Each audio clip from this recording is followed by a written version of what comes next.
Hello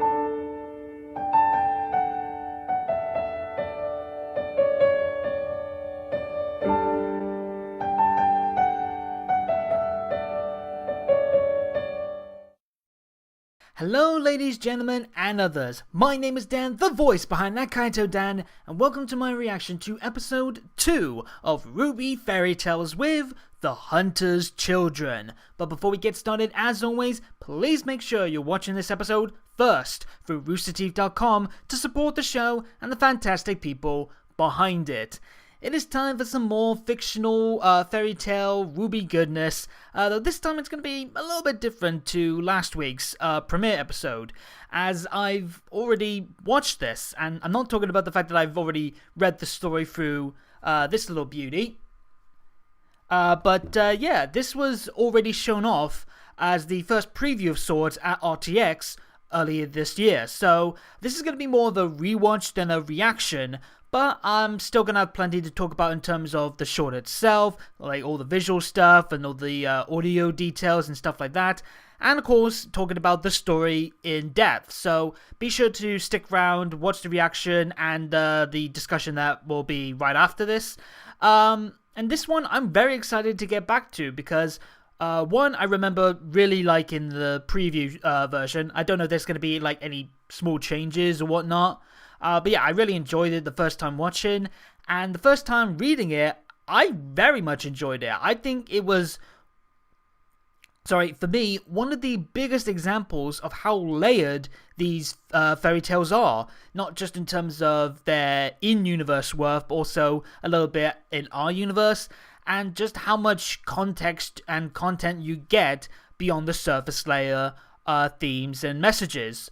I'll discuss more on that in a bit after this, so let's just get straight into it, shall we?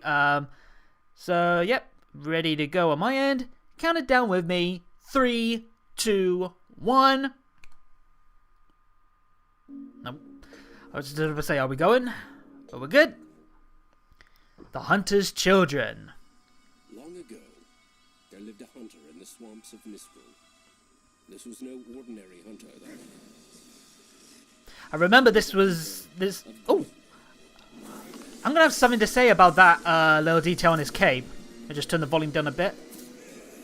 But yeah, I remember this is apparently taken way before huntsmen were an official profession. And note the various weapons that the guy was using there as well. Why are you the only one who hunts them? My semblance tells me when Grimm are near. I can't remember. Was that Dave Fennoy as the father here? One day, I remember thinking that in the preview version. help others too.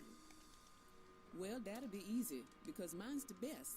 It leads me to whatever I need most. Sounds pretty useful to The me. semblances in this are very interesting. I can link ours with other people. And I love the designs as well, how they fit their character. You got a big burly guy there, and you got a very smart looking girl for her. If you don't attract Grimm in the first place. Well, I don't have to worry about that. I can hide from Grimm in plain sight. But you need to keep your eyes open for pinchers. While the rest of us do the work. And the symbol again on the table. I'm definitely going to talk about that at the end. Danger in relying too much on one's own abilities. Especially when danger. Very much like Tai Yang and Yang there. Over dependence on your semblance. Your mother taught you that. Awkward. I love the background as well. Very detailed, and it makes it feel more lived in with all like the extra details to it. Fantastic job there on the backgrounds. Deeper into the swamps. Find out why the Grimm have been showing up more. Yeah, about that. Oh yeah, I forgot. They can actually use shadow people in the fairy tales as well. Yeah. Oh, I love that touch there. Just no music in the background, going from like the sharp, sad music to nothing. Perfect atmosphere that. It's not safe here or anywhere else. We have to find others and protect them too. Father was trying to learn more about the Grimm. We should learn more too. So we can Again, this was early on, so in this context, there's not a lot of info on the Grimm compared to now. Look what happened to them.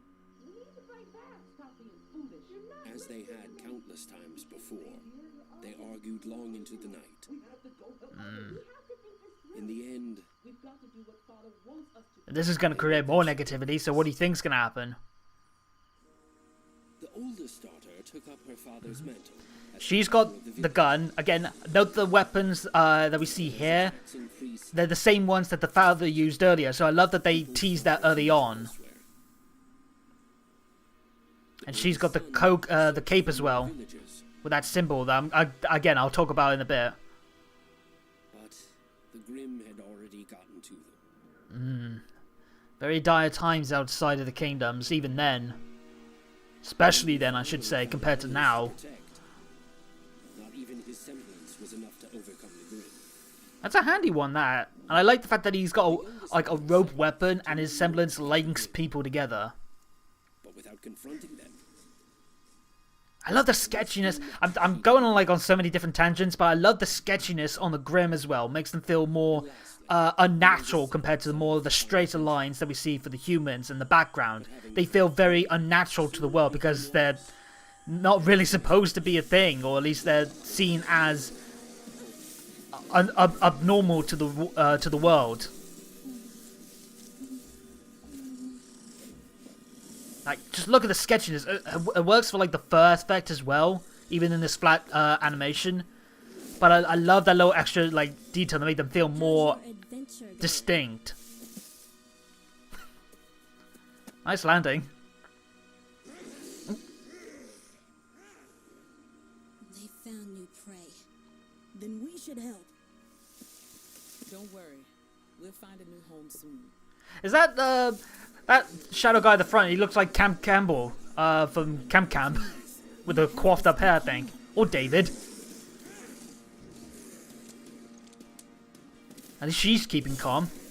Look. Stealth attack. And where's the big bro? Love this. Good stuff. Oh, that shot. That literal shot is really cool. The POV shot there with the bullet. Love it. Really good animation on this. Miss me? Hey. They're all here together. That's a cool shot. Not sure about the linked arms though. I don't think that's going to help for fighting Grimm. Especially the big guy, because he's going to need at least one of those arms to throw the robe. I lost direction. No wonder my semblance led me right back to my family. My true home. Is that like internal compass? I'm stronger with all of you at my side. If we stick together, we can overcome anything. I was wrong. Sometimes the best way to Nice learn lighting is effects as well. I like the silent music in the background. I was the biggest fool of all. Very good presentation on this. I love it. Selfish. I lost sight of what was most important. Father died because he was fighting Grimm alone. Yeah. We're better off as a team. Keyword that the team. rest of their days, the hunters' children defended the new village they built together and welcomed anyone seeking refuge from the Grimm. Compared to last episode, this is very positive and hopeful and inspiring. Last episode, very much the opposite. Wherever they could, inspiring others with their bravery. Like, this music, this is really cool. For a spin-off, this is fantastic job on the audio and the visuals. May we learn And that is a cool shot as well.